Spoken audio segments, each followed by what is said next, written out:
The likelihood of that happening now, I think, is a lot slimmer because before he just had to deal with Dexter. But now, like you said, he has Akai Green. Hey everyone, and welcome. So today's video is all about appreciating Jay Cutler's greatness and how one could easily argue that he can be considered the greatest of all time because of this simple fact that he was able to accomplish something that even the 8 times Mr. Olympia, the Great Ronnie Coleman, and 7 times Mr. Olympia, Phil Heath couldn't do. That is winning the title of Mr. Olympia back after losing it. And here is some context. After losing the title in 2006 to Jay Cutler, Ronnie was 100% convinced that he will come back with vengeance next year and break the all-time record. Can you be bigger? Can you be harder? Oh yeah, I can be bigger. I can be. There's no limitations on me. Okay. Trying to be the greatest of all time. How close are you? I'm pretty close. What do you need to do to get there? I need to win one more time. You gonna do it? I think I'm gonna do it. I think I can do it. But Ronnie was only a shadow of himself at Mr. Olympia 07, where he placed 4th. Now let's go a few months back and see what every bodybuilding expert predicted about the outcome of Mr. Olympia 2020 after Phil Heath announced his comeback.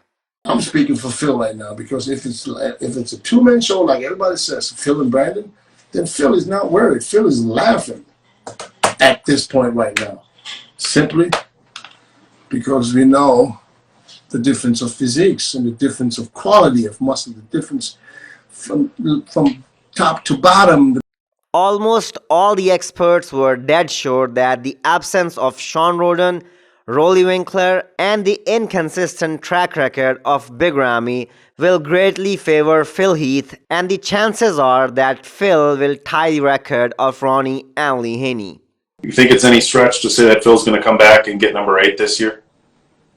No, I would. If I was a betting man, he would be one of the people I would probably put that bet on. I don't have any doubt that he's capable. If in perfect world, if everybody shows up at their best, for me, Phil Heath is very hard to beat. He has a close to the perfect physique. And I think Phil is going to control that midsection. Whether it's fixed or not, I think he's going to control it to an extent where it looks fixed. And I think he's going to walk away with that title. I think that Heath is going to be able to come in here and dominate this lineup. Not by a lot, but I think he's going to be able to do enough to win. Look, he never lost to these guys before. There was a mutual consensus that Phil Heath will most likely walk away with the title number 8.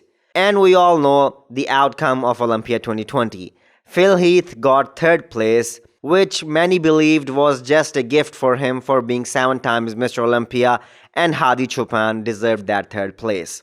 Now, let me take you back to Olympia 09 and what was being predicted back then about Jay Cutler's future, and why winning the title back after losing it is such a big deal.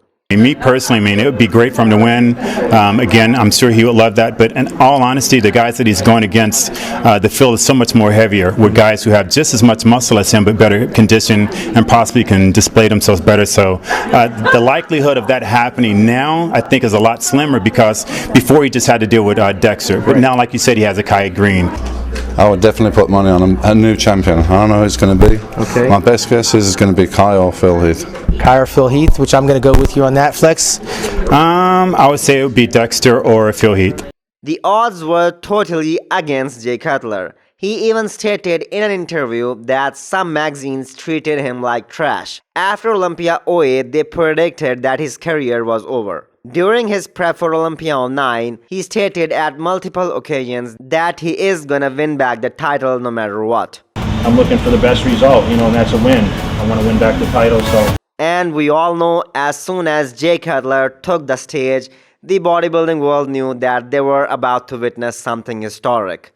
Jay's 09 victory is considered one of the most dominating wins in the history of Mr. Olympia. I think what Jay Cutler did was probably, everybody tried. Ronnie Coleman tried to do it, tried to come back after he lost to Jay Cutler, and he went back even further. So, yeah, I got to give this to Jay, man, absolutely. And it was Jay's best ever You know, coming back after all those years of hard work, losing it in 08 and coming back in 09 and bringing his all-time best. That's what makes me tell you that yeah, he's definitely number one. And he is still living a bodybuilder's life, inspiring millions around the world.